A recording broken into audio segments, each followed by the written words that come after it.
Welcome to the Sean Chandler Podcast, a place to talk movies and nerd culture way too much. Today we have a very special guest, Sam Hargrave. If you don't know his name, you've almost certainly seen him and his work in some film over the last 10 years. As a stunt double, he doubled for Hugh Jackman, Chris Evans as Captain America, as well as even Justin Timberlake. He's also been a fight choreographer and stunt coordinator for some of the biggest movies of the previous decade, like 3 of the Hunger Games movies, a little film called Avengers Endgame, Deadpool 2, and then he directed his first movie back in April with Extraction, which starred Chris Hemsworth as well as David Harbour and was written by Joe Russo, and both of the Russo brothers produced it. And so Griffin and I got to speak with him last week for about 45 minutes, and this is one of those conversations where immediately I knew I was going to like this guy. Every question that we asked him, every answer that he gave, I was like, this guy just speaks my language. This guy thinks the way that I think. This guy is into the types of movies that I'm into. And even as he was talking about like specific movies from 35 years ago that influenced him, he was listing the same niche films that inspired me to start. So I absolutely loved getting to talk with him. He really was someone that was just right on my wavelength, which would explain probably why I like the movie Extraction so much, is that we think the same way. Actually, in processing through this interview, I was like, what was it about this guy that I liked so much? Like back when I was growing up, I thought, wouldn't it be cool to be a stunt performer? And if I were to make a movie, I would make a movie like Extraction with that type of action, simple, straightforward plot. And so in this certain weird kind of way, he's in the process of kind of living this alternate world of what would have been a cool life in my childhood brain of what path I could have also taken. It's what he ended up doing with his life. And in doing so, like I said, he's been in all of these movies that I've loved. He's coordinated some of the most exciting action sequences that I've loved over the last decade, as well as you have. And so this was a real treat for Griffin and I get to talk with him. And with that said, let's go ahead and just get started with it. All right. Well, I guess the natural place to start now that the film has kind of been out for like a little bit is, I guess, the success of the movie, because it's undoubtedly been a massive success, not just on Netflix, but just in terms of just like film right now. So for you as a filmmaker, what do you like, how does it make you feel, I guess, to know that like your directorial debut was like received this well by so many people around the world? It's insane, really, because you set out to make a film and you hope that it all comes together and people enjoy it, but to see the response globally is a dream come true. It was never something that I was expecting. So yeah, I'm really stoked that the positive response worldwide has been a really fun experience. It's I can't even put it into words, really. It's hard to express. Yeah, well, and I think the interesting thing about it is, like, while I have no doubt that it would have like succeeded on Netflix in general, just given the star power of Chris Hemsworth and the kind of movie it is, we're kind of in that weird space right now in this time in the world where it's like it was the perfect time to drop this movie. And so like leading up to the release of it, did you kind of have like an inkling of like, oh, maybe this is actually going to play well because I guess there's really nothing else coming out at the moment? Well, if you have to take a positive out of this crazy world situation, it was, we did kind of, we were aware of that. We were really struggling to, finish the movie. Not struggling, but we knew that things were starting to be restricted and it was going to be harder for us to get to, for me at least, to and from the post house. So, we were really trying to get it finished quickly so that we could be ready for our release date on April 24th. But then, as we were seeing the landscape, noticing that we were one of the few new movies to come out during this time, we did kind of say, hey, this could be a real positive for the world, not just for the movie, because people are going to be, seeing it, but for those who were locked up in their homes and didn't have new entertainment coming in. This could be a really great way to help them escape and take their minds off of all this craziness that's going on around them that they can't control. As a personal anecdote to that, this is the first Netflix original film I ever stayed up until 2 a.m. in the morning for when it exactly dropped. I love action movies. Griffin told me it was like I was going to love it. And so it's the first time ever both my wife and I stayed up till 4 in the morning, started at 2 a.m. Exactly to that point of like, it's like that experience of the opening night. That's what this was for me. And so it's a pretty cool little experience. And I loved the movie. Well, thanks very much. That's high praise because, I mean, oftentimes, myself included, you watch things on, like on Netflix or they come out and you after a full day of work and, you kind of might be nodding off or what. That's the difference, right? Like you go to a cinema, it's a little bit harder because you paid your money and you've traveled there and you set up this date night or whatever it is. And now you're like, I'm staying awake. But sometimes, you sit back on the couch and you start it and you fall asleep. But so that to me is one of the highest levels of praise for that platform is that you put on this movie and it's entertaining enough to keep you awake from 2 a.m. to 4 a.m. That's crazy. and I have three kids under the age of 10, so staying up that late is not something I normally do. So and it was well worth the experience. It's pretty cool. Like in this era where we can't go to the movies, this was kind of the big opening night movie that I've had over the last 2 months. And it's been pretty cool to be able to provide that for people because I've heard similar response from others. It's kind of an event movie, which usually doesn't happen on this platform, but it's really cool that you guys got to experience it that way. Yeah, well, and I guess kind of to that point, talking about the fact that it was like, distributing it on Netflix and whatnot, and like, it being like a massive event and people tuning in the way they have. I've always been curious about how the distribution method sort of affects the cadence of a film, because I have to imagine when you're going to streaming, that's going to affect how you would structure it, as opposed to if it was going to a theater, you're allowed to kind of like let scenes breathe a little bit more, whereas like now with it going to Netflix, you kind of have to really jump straight to the point. So for you working on Extraction, knowing that it was going to Netflix, knowing that people wanted to see Chris Hemsworth, how did that affect, I guess, the editing process?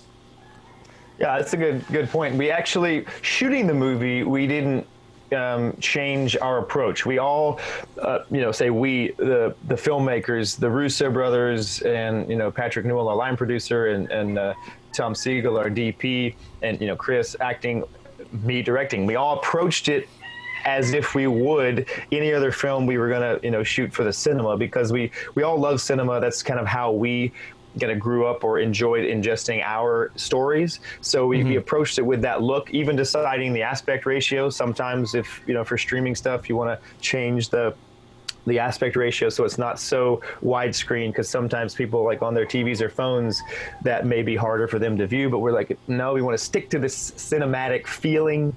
And so yeah, we shot it that way. Now in the editing process, we did make a few little changes just because we know that we got to get right to it and grab people's attention. So there was a slight change in the structure of the beginning, but other than that, we tried to stay true to the DNA of the story, and we just tried to bet on audiences sticking with us when you present a story and characters that you want to follow. So I mean, we didn't do a lot of shifting, truthfully, and it would have been I think a similar movie in the cinema.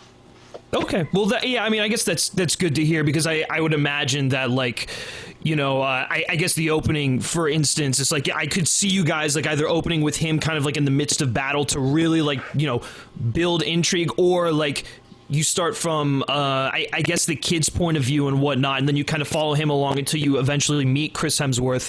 And I feel like with audiences tuning in on Netflix, it's like, okay, we want to see Chris Hemsworth right off the bat, because that's why we're clicking into this movie. We want to see him like shooting guys up and whatnot. Yeah.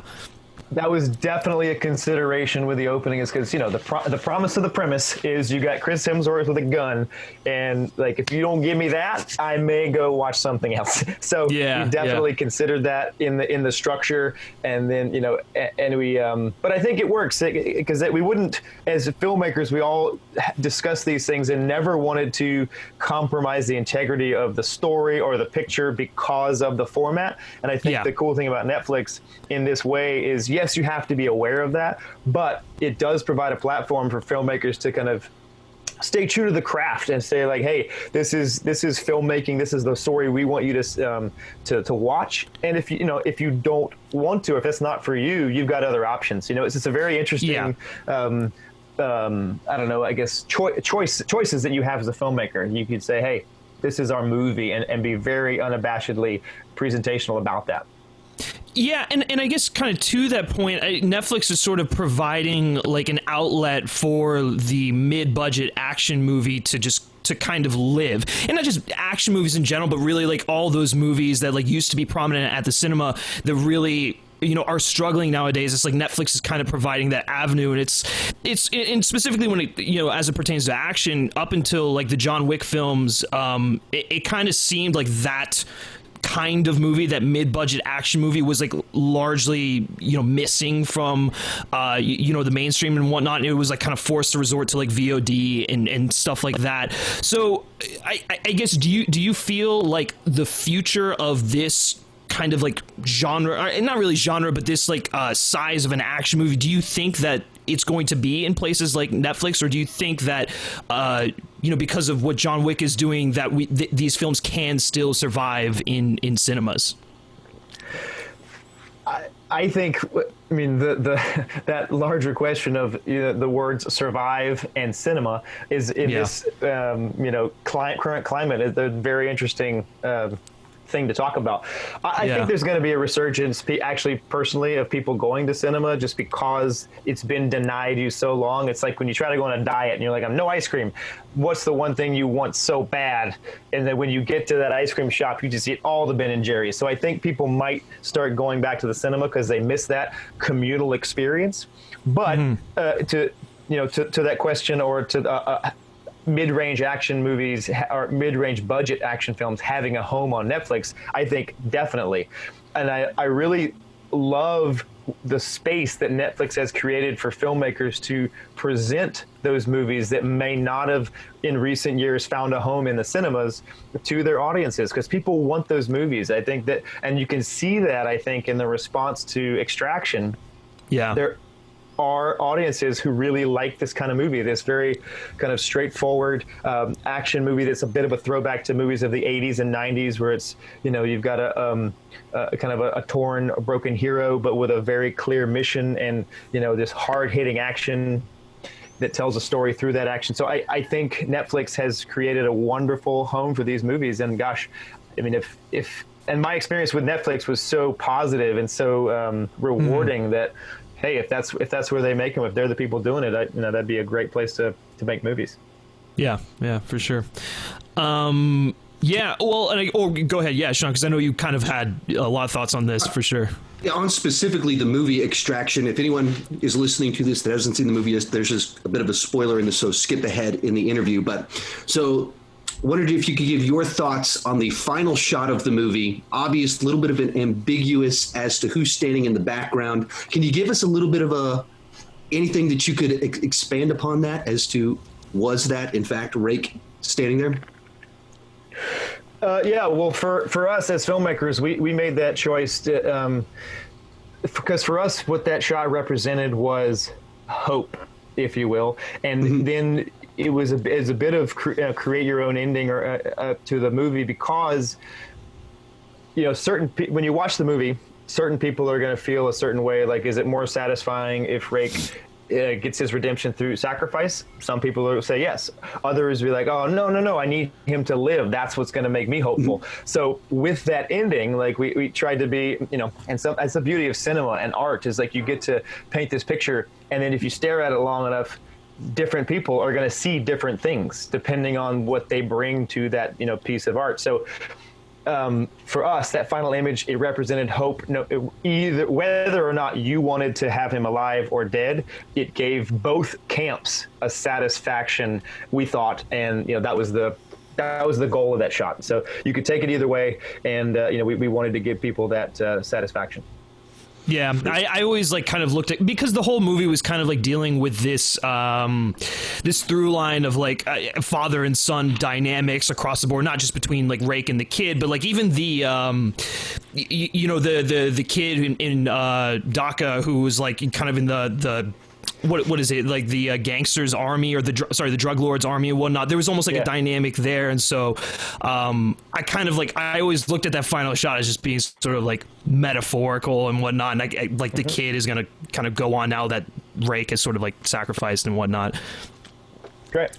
Yeah, because we did. There were, and it's interesting. You mentioned the father-son dynamics. There were, for me, reading the script, very strong thematics about father-son relationships with Farhad and Asif. So on the villain side, and then kind of in the middle, you had like Saju and his son that he's fighting for to save his life, and then the kind of broken relationship of Ovi with his father who's in prison, and then kind of the Rake coming in there to replace that void or fill that void. And then again, Ovi filling the void that Rake had with this loss of his son. So there was full of father-son thematics that we tried to really hit home on that. And it's great that you took that away from that final shot. Yeah, for sure. Well, and I assume most of that came from then Joe, then, as opposed to you, or did you kind of have any contribution to that part of the story? Well, I had a lot. The original story, like if you go back to Ciudad, the original screenplay and graphic novel, that character was originally a girl. He was saving a young girl. And so then what I saw when I was reading the script, and I spoke a lot with Joe, and we made this decision together, but was I saw that the other relationships, were father-son. And so I thought to kind of, complete that and have a third father-son relationship is to make that, character into a boy, so that you had the father-son dynamics, and it really, with the A story, and it really kind of hit home. And then we actually, that wasn't it was a thing that we did kind of change from the original draft and we wanted to go not only the father-son dynamics and thematics, but the water theme. So bringing the kid back or from water, that was something that wasn't, that I came up with and thought I pitched to Joe, and he liked it. And so we thought it worked well. So now you're blending both of those themes, water, as a term of, cleansing and forgiveness. And there's a lot of thematics that we wove in. Who knows if people see them, great. If not, that at least we were thinking on that level, and we tried to communicate that through a lot of visual themes. Yeah, I mean, you definitely get that, like, that level of thought, like, put into there. Like, I think it definitely comes across. But kind of shifting a little bit away from that specific part of the film, I think one of my favorite things about action filmmakers specifically is, like, you can often see influences or, like, the kind of films they're interested in outside of the action genre sort of weaved throughout their work. The first thing that comes to mind for me is, like, Chad Stahelski and, like, his love of, like, Asian cinema. I think that's super present in a lot of his work. And so I'm curious for you, what are the types of movies outside of this genre that influence your approach to filmmaking? Well, outside the genre, I can mention inside the genre just real quickly, but because I also was influenced by like Hong Kong and Asian cinema for the kind of the action style and the longer takes and wider lenses and Dutch angles sometimes to follow action. But then the mixture of that with the Western action movies of the 80s and 90s, like the Die Hards and True Lies and Rambo and, those kind of things that I think have a lot of great qualities. But, outside of that, like I'm drawn to stories that, like, I love what Del Toro did in like The Shape of Water with the thematics like that. That was something that was really drawn to, or in like Children of Men, how the camera becomes a character almost in their version of like a Warner. So those were two very strong influences for me, that those directors and just the visual style that really speaks to me of using the camera to tell a story through the lighting and the the color schemes and the blocking. So it takes many years to reach the level those guys reached, but at least as a fledgling filmmaker, to be inspired by them, that I took a lot of inspiration from those inputs. Yeah, well, and I think especially as it pertains to the one take. I mean, obviously you did that jaw-dropping one in Atomic Blonde, that hallway fight scene, which is, I mean, I still go back to that, and it's just like super mind-blowing what you're in for with that. But like, it's interesting that you do mention the Children of Men, because there is sort of like I see elements of that one for sure incorporated into this. And so I guess guess when you were piecing together that particular take, because I've like listened to you explain this like numerous times, so I don't want to kind of like go gloss over that again. But what were like, I guess the things you referenced, and how did you feel more comfortable doing something like this because of your work in Atomic Blonde or stuff like that?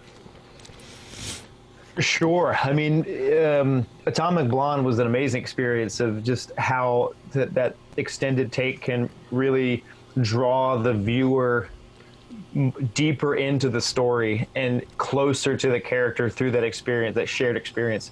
And so that was what I wanted to do with Extraction, was to, again, at this particular time, was to allow the audience to become a participant in the action, to where you feel what Rick's feeling in real time. And part of the thing that I loved about both of those, what Dave did with Atomic Blonde and allowed me to do with that sequence, and what Curion did with Children of Men, was the moments between the moments, we call them, the pauses. It wasn't just about go, go, go, go, go. It was the moments of stillness, like the beat where up on the roof, and that was something we changed actually on the day. We had written all this crazy action. They get to the rooftop, and then they fight some more bad guys, and then they jump over the roof. So we're like, wow, this is a lot of action. What if we take one of those moments that is so powerful in Children of Men or in Atomic Blonde, where when he, in Children of Men, where he goes up and he's walking through and he's hearing the screams and here's the child, you're following that sound. So it's like, do we take a moment and pause and have a character beat where it's still high octane, it has a little more of that blend of Children of Men mixed with a line from a Die Hard movie, but where he's like, hey kid, you trust me? And the kid's like, no, and he throws him across the roof. So you get a little bit of that 80s one-liner mixed with a character moment of like the truth of, hey, do you trust me? It's like, no, but the subtext would be no, comma, not yet. And so then later at the end, after Saju gets hit by the truck, he says, come on kid, get in. The kid has gone from, do you trust me? No, to I trust you enough to get in the car with you. And to trust you to save my life. So, it's all, for me, just about the storytelling and trying to weave in those still moments so that it feels balanced. It's not just an overwhelming barrage of action. Yeah. Oh, I love that integration of like, you're right, like the stillness and the story kind of thematics of like the Quran and the pacing of that with those classic 80s one-liners. That's great, because I didn't even think about that until you just brought it up. Yeah, for sure. I don't know, Sean, did you I know you wanted to ask him a little bit about like kind of like your love of like 80s action movies and stuff like that, but right. So I mean, I grew up in the 80s and 90s when movies like this were, you mentioned them, Rambo, True Lies. True Lies is one of my early memories of going to a drive-in theater. First hour was watching The Lion King and then walking over and watching True Lies. And so I just love these types of movies, and anytime one of them comes out, I'm just so excited to see it. And it seems like it's a bunch of former stuntmen transitioning to directors, seems to be leading that charge. And a bunch of these movies I get excited about, whether it's the John Wick guys, Rick Romanwa doing Angel Has Fallen and now Extraction. Do you think that where do you think some of that comes from? Well, I think above all else, we as directors and then stunt performers becoming directors eventually, is we're fans of action movies. And then, so above all else, that's, I think, where we come from. So if we can make movies that like the ones we enjoyed, then we know there's other people like us who enjoy those movies. So why not make movies for all of us? Yeah, exactly. So yeah, Sean's there. We got at least one fan out there. But I think coming from a stunt background or an action background, that doesn't necessarily make, Chad or Dave or me or Rick, like, just because of an action background doesn't make you a better director for action. I think we're at the foundation of that. We bring a love of cinema. We're fans of the genre, and we're also students of film. It's not just like, because you're a stuntman, you're going to be a great director. It's like, no, there's a lot of other elements that have to be present to tell a good story. That's one of them. and it can help give you a unique lens through which you can shoot an action scene or tell a story. And so that is the one advantage. But there's so many other elements to it. But I think, at its foundation, at its core, is that we're have a love for that genre and for cinema, and that we've studied it and we live and breathe it. It's in our DNA. Yeah. We love action. What I think even kind of one of the things that I love about these types of movies is, as much as I love big, gigantic CGI, I mean, you can look at the posters behind me, clearly love the big CGI green screen spectacle films. But when it just goes back to stunt work, and you can tell that was a guy that just hit a thing. That's a car that is driving through an alley. There's just something about that is special. Like, I interviewed Rick Romanois, and he was talking about, all the explosions in this movie were real. I mean, maybe a small amount of CGI, but like, we really blew all that stuff up because you can feel it even in a theater when an explosion happens. And there's just something about that that's a little bit different. Yep, agreed. And I think that's something, again, why those movies are so inspirational, and it is a throwback. That experience of feeling the explosion, of seeing Jackie Chan's stuntmen fall and hit these things on their way to the ground, and feeling that bone crunching impact. You're like, you can't replicate that yet with CG. And so to revisit that, what excited me as a filmmaker, it's my chance to give that feeling to other movie watchers. So yeah, it's my chance to give back. And I think I won't speak for Chad and Dave or Rick, but I think that has a lot to do with, the inspiration of returning to a very practical style of filmmaking, where it's real people performing real action with real consequences for the characters. It's something we were inspired by growing up. Yeah, well, and I think that's what makes like movies like big blockbusters like The Winter Soldier one of the best in the MCU, just period, because it kind of incorporates both of those elements there of like that hard-hitting, like mid-budget action, sort of like visceral, like fight sequences, but like you're getting your comic book spectacle. And I don't know if you felt that while working on that film. I'm obviously as Chris Evans' stunt double, but I don't know. I think there is a way that you can get the best of both worlds. It's just we don't always get it. For sure, and that I don't disagree with you. That is one of my favorite movies in the Marvel Cinematic Universe for that reason. It is a really good blend of reality or hard-hitting action, real stunts mixed with the CGI spectacle that people expect and demand of those level movies.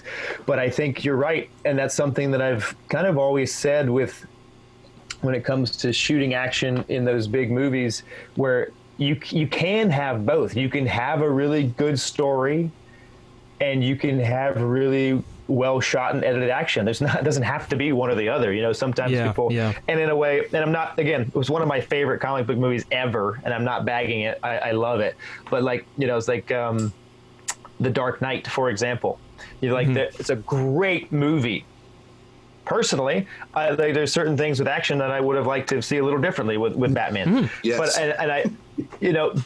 I don't think the two have to be mutually exclusive. Like, I think you can have a great movie, a great story, great drama with great action, and then you just get everything, and you can have your cake and eat it too. And I guess that's kind of what I would like to in the future films bring is, hopefully people got that with Extraction, just a good movie with a good story and with good action, bring it all together so you get to have all of your favorite things.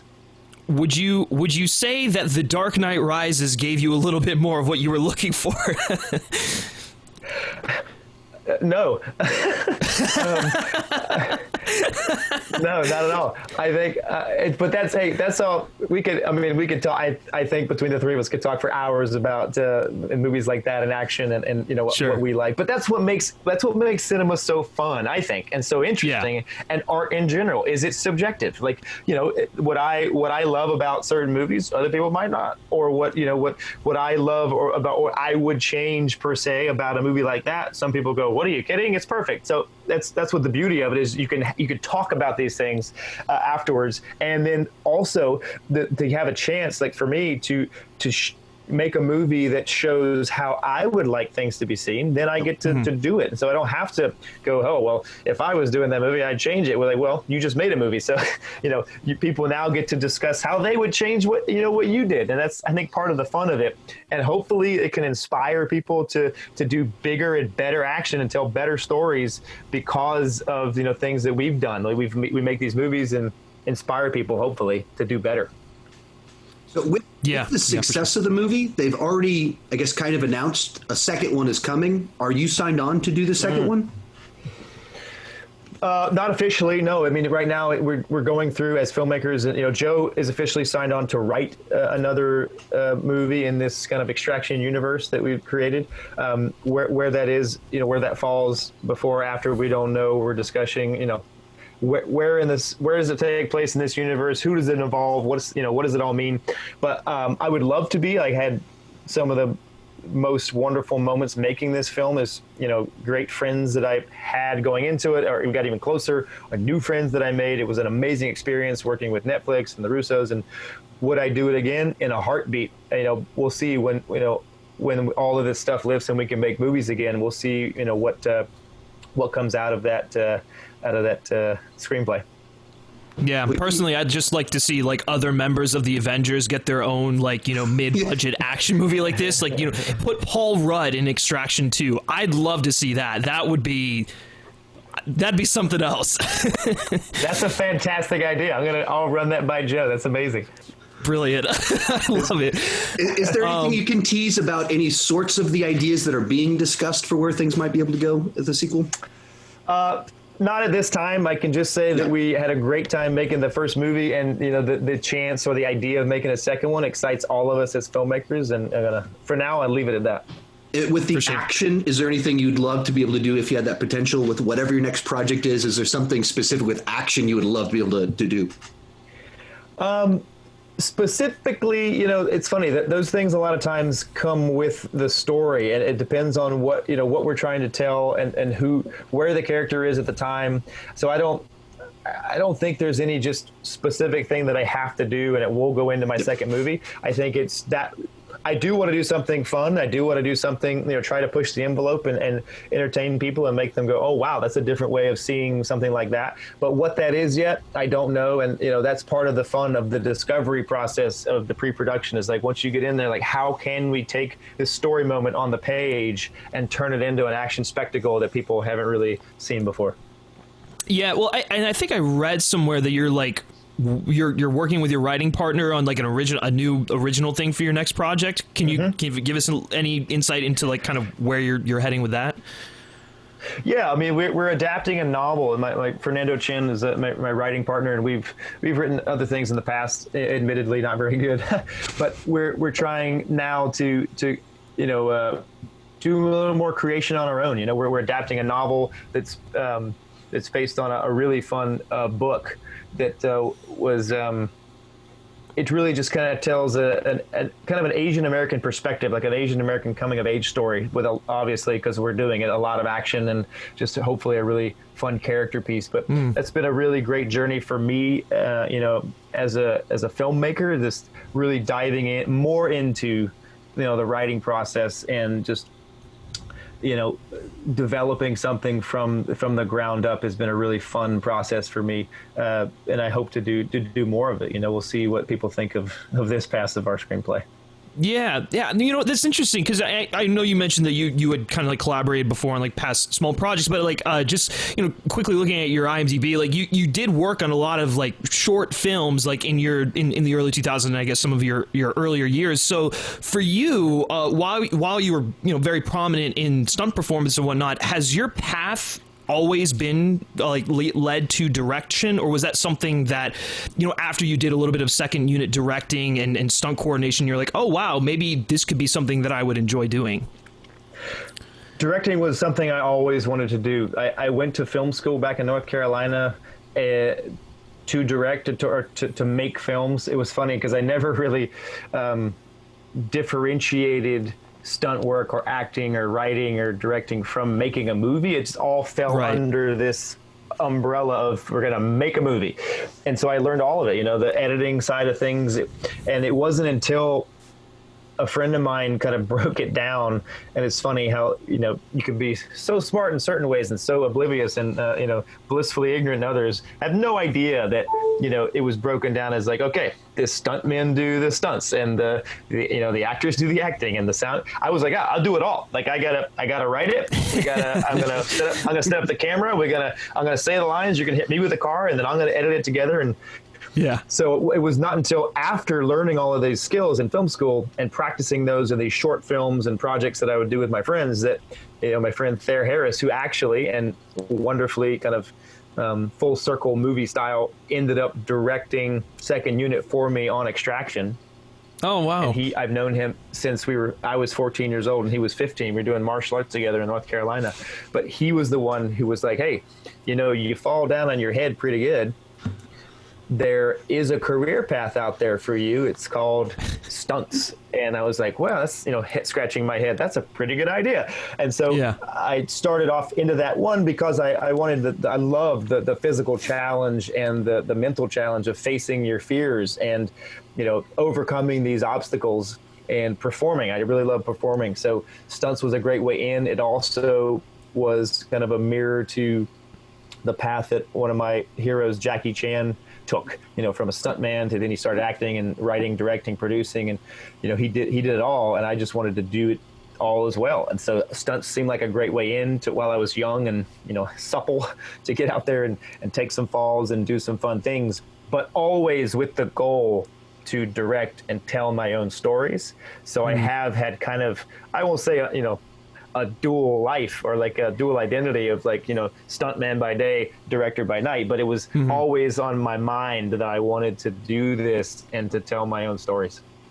Oh, that's interesting. Go ahead. No, go ahead. Yeah. Mini rabbit trail there. My own journey into talking about movies on the internet started with Jackie Chan back in the late 90s. I put up my first movie webpage, and it was a Jackie Chan fan webpage.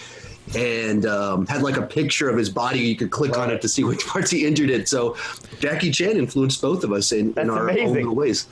But yeah, I used to like trade. That's amazing. Because back in the day, it was obviously difficult to get his actual Asian films. And so I was in all these trader groups to get some of the harder to get ones. And we'd mail VHS tapes to each other and everything.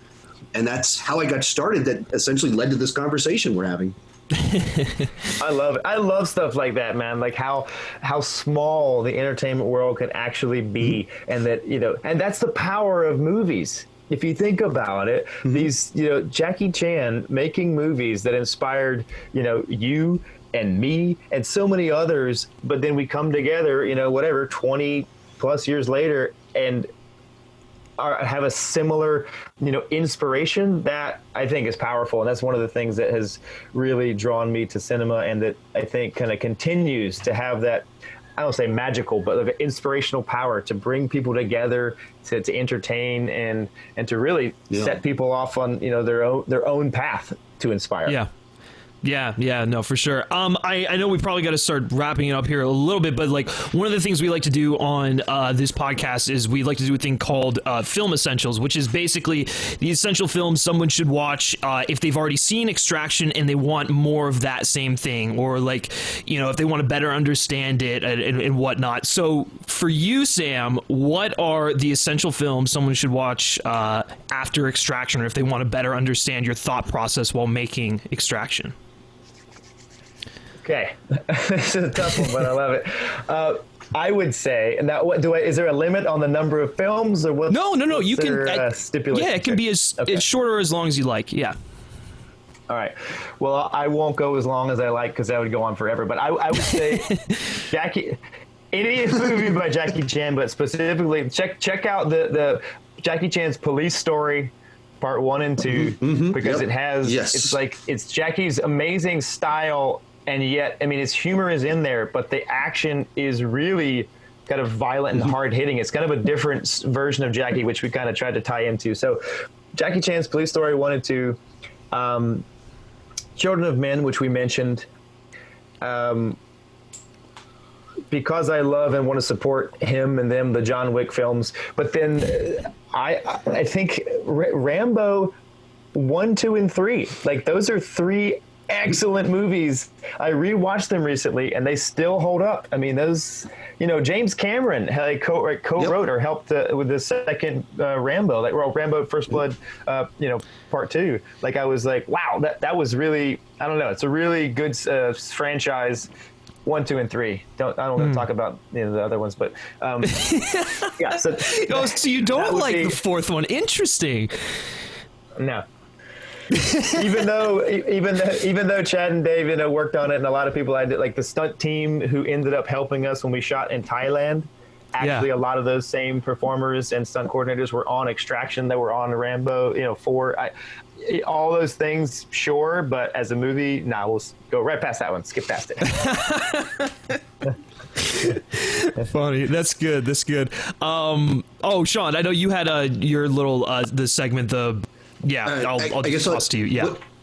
Totally different, same sort of direction. What have you been watching while in lockdown, stuck at home? What are the things you've been watching recently? Maybe that you recommend.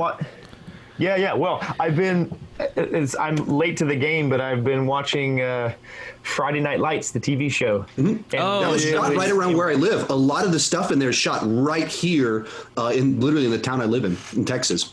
Yeah. Well, the storytelling, like the writing and the character development on that first season, like we just finished the first season with my girlfriend, and just unbelievable. I love that show. And then I've also been revisiting some movies that I grew up loving. In addition to the ones I've already mentioned, I rewatched The Mask of Zorro. Recently from Martin Campbell. So good. It's so good. Yeah. Griffin Campbell crushes that. It's almost the perfect film because it has everything that you could want. It has action, adventure, romance, stakes. It's just a beautiful movie. And I really had, I guess, kind of forgotten how much I loved and was inspired by that movie growing up. So those are some of the things I've been watching.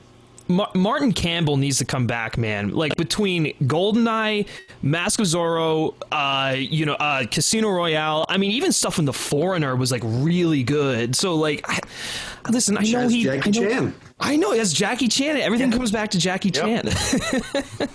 It does. No, but for sure. But okay. Before we let you go here, little final thing, because I know you did some second unit directing on The Mandalorian Season 2. Can you talk about your experience on that? Obviously, I know you can't give specifics, but what was it like kind of transitioning from the Marvel Cinematic Universe to Star Wars? Truthfully, I'm not sure where the timeline lies, but I know that I enjoyed, as far as what I can talk about, but I think I'm going to have to do less than more here and say that I loved, sure. I'm a fan of the show, and I loved like watching the first season, and what John and company did with that franchise is beautiful. And it also, but again, reminiscent of the things you grew up loving, like Westerns, samurai movies, all the things that were inspirational. And I'm looking forward to hopefully the second season having more of that same nostalgic feel that the first season that we all love so much. Yeah, for sure. No, it's I'm really looking forward to it. I know you can't say anything, but I am holding out hope that Captain Rex makes an appearance. That he's one of my favorite Star Wars characters. We've got Tamora Morrison as Boba Fett. Just give me Captain Rex. That's all I want. That's awesome. That's awesome. Yeah. But anyways, listen, Sam, thank you so much for your time. Really appreciate it. And thanks for giving us some extra time here. Absolutely loved Extraction. It was a fantastic film, and I hope to see more Extraction movies, but also just like I'm looking forward to your next projects. Well, thanks very much, guys. Griffin, Sean, I appreciate your time, and I'm glad you enjoyed the movie, and I really enjoy what you guys do. So keep it up. Thank you. Appreciate it. All right. Well, I'll take care. Thanks, guys. So there you have it. I got to tell you, I really enjoyed getting to talk with him about movies, the filmmaking process, all of it. If you're listening to the audio version of this, please be sure to leave a review wherever you're at. If you're on YouTube right now, leave a comment down below with what your favorite part of the interview was. Thank you guys so much for listening or watching, and keep talking movies too much.